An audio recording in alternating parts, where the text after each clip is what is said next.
Brief statement starts off. Yeah, I thought that we played, really, really great basketball the first 4.5 minutes, and I thought we played really excellent, basketball the last 7.5 minutes. But, for whatever reason, it's that the last game before a break is not easy for teams. In the 4 years prior to this year, our teams haven't played, for whatever reason, haven't played great basketball. The game leading into the break, we have 3 days break. But what I did tell the team is you look across college basketball every night and, there's a team that loses a game like this every single night. And good teams don't lose a game like this. Valpo played really hard, give them a ton of credit. They cut hard, they're well coached, they're well disciplined. They have a special scorer in Freeman Liberty. They had a lead there with 7.5 minutes that if we don't execute, make some tough shots and get some tough defensive stops. I thought Adriel Bailey's block, on Freeman Liberty's dribble drive to the cup really saved the game for us. And then obviously Mason, hit a spectacular shot. But again, hey, the crowd was awesome. I mean, the environment tonight, not many environments better than that college basketball, I can tell you that. That was so loud, and we're playing in an empty gym. We might not win that game. I can tell everybody in North Little Rock and anybody that came to the game, like if we're playing, outdoors somewhere, 5-on-5, we don't win without that loud crowd, baby, tonight. Questions, wait for a microphone, please. Bob? Yeah, Eric, I guess I didn't realize until I looked at the box that Mason was 2 for 5 on 3, so I guess he didn't hit a 3 until those last 2 to tie it and give you the lead. I realized it, Bob. Yeah. What do you think? I mean, some guy didn't hit a 3, then he hits 2 threes when you need them the most. What does that say about him? Yeah, I think he and Isaiah know that there's a trust factor with both those guys. We ran a pick and roll with both of them, one handling, one setting. The pick and roll, and it's a hard cover. Sometimes we set it, sometimes we slip the screen into the shooting slot, and but he's a big shot maker. That's why he has the ball in his hands, and he's a great foul shooter, and Isaiah's a great foul shooter, and so it's no secret, that those two guys are going to be involved in any late game situation type play that we need. And obviously would make, like if you look at the plus minus on our sheet, Mason's, I think, plus 17, and he got into foul trouble, and I thought it affected us when he was out of the game with Desi not being able to play the second half. Eric.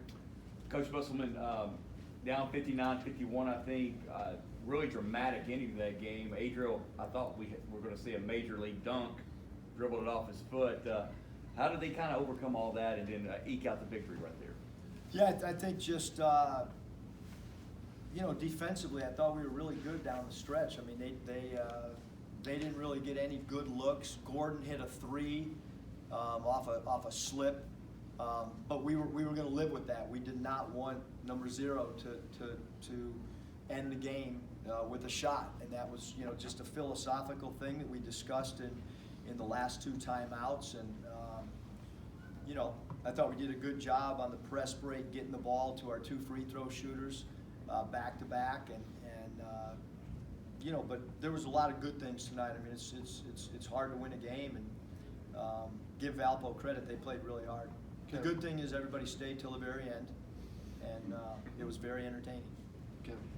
Most turnovers and free throw shooting really dogged your team most of the night, and then down the stretch it was forcing turnovers. Big shots by Mason, yes, but getting to the free throw line, Isaiah goes 5 of 5, his last 5. Mace knocks him down. Talk about the irony there, about struggling in those areas and then using those areas to really win the game. Yeah, I think a lot of it's too, like who's taking those FTAs, and obviously those 2 guys shoot such a great percentage from the foul line, but we turned the ball over too much, obviously, in the first half. I thought in the second half, we didn't really turn it over that much. We got, I think we got used to their denials. Sometimes when you watch film, it's hard to grab your team's attention on the, like how hard we have to cut or how hard we have to get open against, denials and such, and they cut so hard from an offensive standpoint.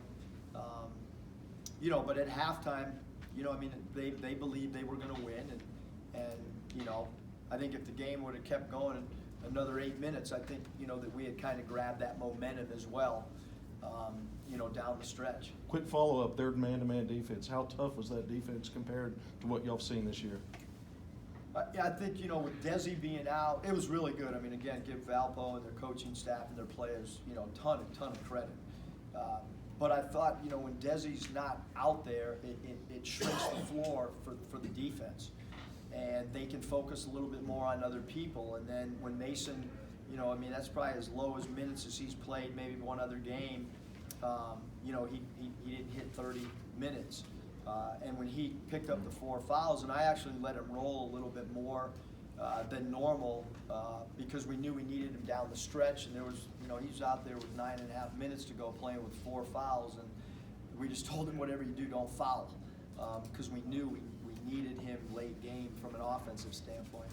Bob? Eric, I had a couple. Desi actually went in for about a minute when Mason went down hard. I guess the radio said it was a bruised knee. Is he going to be okay for Indiana, or kind of what's? Yeah, I mean, hopefully, he can. I mean, I don't know, Bob.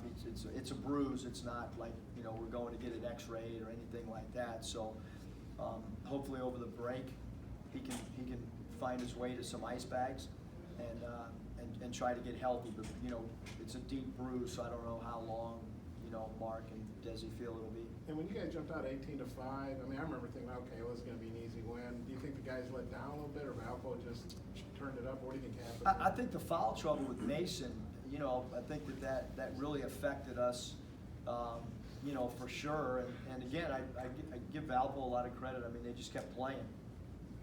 Bob? Okay. It would have been a real downer to go into Christmas break on a loss. Just how good is it to even you had to fight? It is it good to have to go to the well, I guess, to win a game. How good is it to have a win like this going into Christmas break? Yeah, it wouldn't have been a very good Christmas, I can tell you that, if at least not in my household, if we would have lost, if I would have been allowed in. But look, we're 10-1, and we didn't play as well as we have played for most of the year, but we still won a game.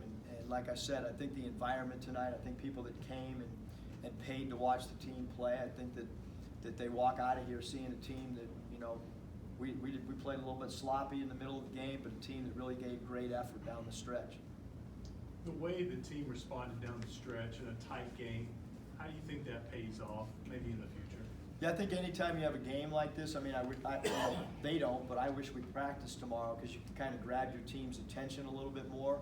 And look, the hard thing is when you win, sometimes you walk into a building and you kind of take it for granted. And this is kind of a little bit of a reality. Hey, we got to bring it for 40 minutes. We'll have a good film session when we get back. Eric, what happened on the technical? It looked like their guy slammed Adriel into the boards pretty hard, and you didn't like it, or what was that conversation about? I don't really know. I can't remember. and then, I know you don't like to call timeouts, but I think when they went up 59-51, you called a timeout. What was that more about strategy, or just to settle them down? And what did you say to kind of rally them? Yeah, no, it was kind of a little of both, but we just didn't want, zero to get clean looks, and we wanted other people to try to beat us. And then we changed the way we ran our middle pick and roll, where we actually had Jimmy and Adriel or Reggie, whoever was in at the time, kind of run up and set a decoy pick and roll, and then Isaiah followed it up with the pick and roll, and just instead of just having Isaiah and Mason up there setting it. So we tried to add a little bit more movement in the middle pick and roll with those guys. Final question? Mason had 7 turnovers. Can you forgive that when a guy, scores all those big baskets at the end of the game? Yeah, I mean, he's in a different role than he has been in the past. I mean, I watched, all the games last year, this summer, and Mason was basically a spot-up shooter, and I haven't talked to him about it, but I'm assuming that in most of his career he has not played like a point forward role. where he's handling the ball in pick and rolls, or he's setting a pick and roll and then he slip into an ISO. And so he's in a little bit different role, and so therefore I think that, you know, there's gonna be some growing pains with turnovers and stuff that we have to live with based on the kind of the makeup of who we are right now. Last question, Scotty? Adriel had 4 blocks, 3 steals, 6 threes, just awesome impact. Yeah, I thought Adriel was awesome. I mean, we only made 10 threes tonight, and to think that Adriel made 2 on 3 attempts, and then the blocks, I mean, you know, we know we're not a great rim protecting team, and you look at the points in the paint tonight that Valpo had, like, I mean, Indiana, I mean, they, as far as points in the paint and drawing fouls, they're as good as anyone in the entire country. Like, they're gonna pound the ball in possession after possession after possession, and we're gonna have to guard that paint. Guys like Adrian and Reggie are gonna have to really do a great job of trying to protect the rim, you know, a week from Sunday. All right, Coach, thanks. Thanks. Get